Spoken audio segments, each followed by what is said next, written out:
ବନ୍ଧୁ ମାନେ ପୃଥିବୀରେ ସବୁଠାରୁ କଠିନ କାମ କ'ଣ? ଗୋଟିଏ ଚାଲାକ ମହିଳାକୁ ଚିହ୍ନିବାର। କାରଣ ସେମାନେ କେବେ ନିଜର ମୁହଁରେ ତାଙ୍କର ସତକୁ ଦେଖାନ୍ତି ନାହିଁ। ସେମାନଙ୍କର ହସ, ସେମାନଙ୍କର ଆଖି ଓ ସେମାନଙ୍କର ଛୋଟ ଛୋଟ ଇସାରା ପଛରେ ଲୁଚିଅଛି ସବୁକିଛି ଗୋଟିଏ ଭିନ୍ନ ଖେଳ। ବନ୍ଧୁମାନେ, ଆଜିର ଏହି ଭିଡ଼ିଓରେ ଆମେ ଗଭୀରରୁ ବୁଝିବାକୁ ଯାଉଛୁ ଚାଲାକ ମହିଳାଙ୍କୁ କିପରି ଚିହ୍ନିପାରିବା। କାହିଁକି? କାରଣ ଅନେକ ପୁରୁଷ ଅଛନ୍ତି ଜଣେ ବିବାହିତ ହୋଇଥିଲେ ମଧ୍ୟ ନିଜର ପାରିବାରିକ ଜୀବନରେ ସନ୍ତୁଷ୍ଟ ପାଉନାହାନ୍ତି। ଅନେକଙ୍କ ମନରେ ଗୋଟିଏ ପ୍ରଶ୍ନ, ଭାଇ ଚରିତ୍ରହୀନ ନାରୀଙ୍କୁ ଚିହ୍ନିବାର ଉପାୟ କ'ଣ?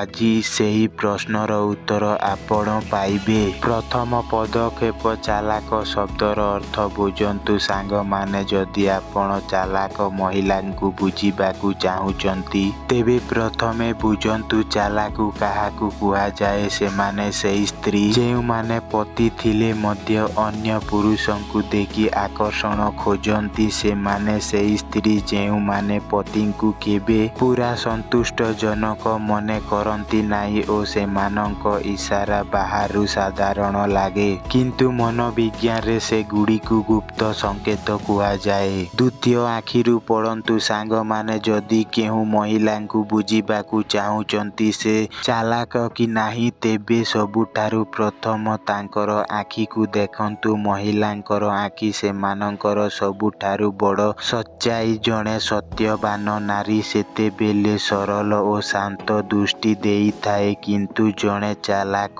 ମହିଳା ସେମାନଙ୍କର ଦୃଷ୍ଟି ଚାପଲ୍ୟପୂର୍ଣ୍ଣ ହୁଏ। ସେମାନେ ଆପଣଙ୍କୁ ସିଧା ନଜରରେ ଦେଖିବେ, ତାପରେ ହସି ଦୃଷ୍ଟିକୁ ଫେରାଇ ନେବେ। ଏହି ନଜରର ଖେଳ ଭାଇମାନେ, ଏହା ସବୁଠାରୁ ବଡ଼ ସଙ୍କେତ ଦେଇଥାଏ। ତୃତୀୟ, ବ୍ୟବହାରର ଚାଲ। ଏଭଳି ମହିଳାମାନେ ଛୋଟ ଛୋଟ କଥାରେ ନାଟକ ସୃଷ୍ଟି କରିଥାନ୍ତି। କେବେ ଅତିରିକ୍ତ ହସ, କେବେ ଅଜଣା ପ୍ରଶ୍ନ, କେବେ ମାତ୍ରାଧିକ ପ୍ରଶ୍ନ।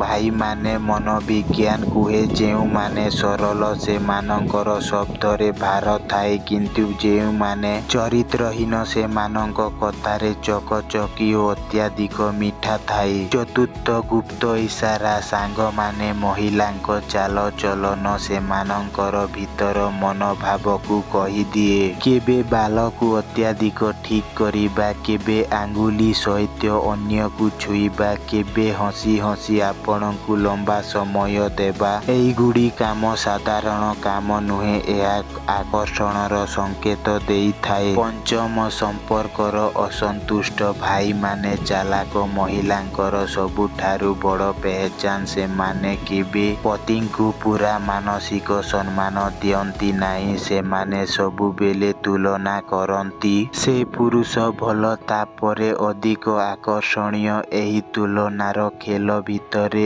ଅସନ୍ତୁଷ୍ଟ ଓ ଚରିତ୍ରହୀନ ଦୁର୍ବଳତାକୁ ଦେଖାଇଥାଏ। ଭାଇମାନେ, ଜଣେ ସତ୍ୟବାନ ନାରୀ ତାଙ୍କର ମୁହଁ, ତାଙ୍କର ଆଖି, ତାଙ୍କର ଚାଲଚଳନ ସବୁକିଛିରେ ସରଳତା ଥାଏ, କିନ୍ତୁ ଜଣେ ଚାଲାକ ମହିଳା, ସେ କେବେ ସତକୁ ସିଧାସଳଖ କହିବେ ନାହିଁ, କିନ୍ତୁ ତାଙ୍କର ଇସାରା ଆପଣଙ୍କୁ ସବୁ କଥା କହିଦେବ। ତେଣୁ ଆଖିରୁ ପଢ଼ନ୍ତୁ, ବ୍ୟବହାରକୁ ଦେଖନ୍ତୁ ଓ ଇସାରାକୁ ବୁଝନ୍ତୁ। କାରଣ ଚାଲାକ ମହିଳାଙ୍କୁ ଚିହ୍ନିବାର ଆପଣଙ୍କର ଜୀବନର ସବୁଠାରୁ ବଡ଼ ସୁରକ୍ଷା। ଆମର ଭିଡ଼ିଓଟି ଆପଣଙ୍କୁ ଭଲ ଲାଗିଲା ତାହେଲେ ଭିଡ଼ିଓଟିକୁ ଲାଇକ୍ କରନ୍ତୁ, କମେଣ୍ଟ କରନ୍ତୁ ଓ ଆମର ଓଡ଼ିଆ ସୁମନ ଜ୍ଞାନକୁ ସବସ୍କ୍ରାଇବ୍ କରନ୍ତୁ। ଧନ୍ୟବାଦ।